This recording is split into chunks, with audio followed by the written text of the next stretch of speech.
Welcome, and from me is a Huawei Y6P, and today I'll show you how to insert SIM and SD card into the device. So before we begin, there is one thing that we'll need, which is a SIM ejector, as I have one right here.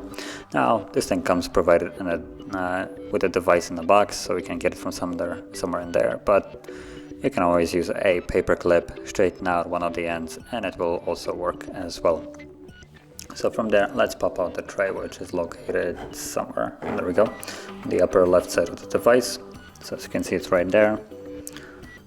Pop it out, and from here you'll have space for two different SIM cards and one SD card.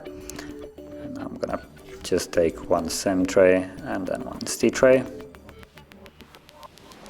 like so. There we go. As you can see, that's how you place it. Make sure that the cards are flush on there.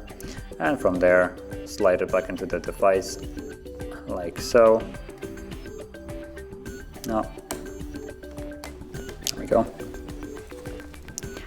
And we should be prompted with the pin for the SIM card. And there it is. So let's insert that, and that is the SIM card working. And let's see if I have some. Alright, it's Huawei, so it automatically changes the language without any kind of question about it to the language of the SIM card. It's super obnoxious, and I don't think there is a way to bypass this.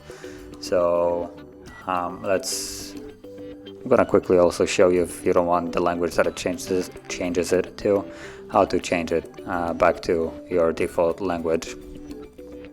So by default, you're gonna go into the settings, which is a gear icon right here, and scroll all the way down to the second last option, which is system and actualization.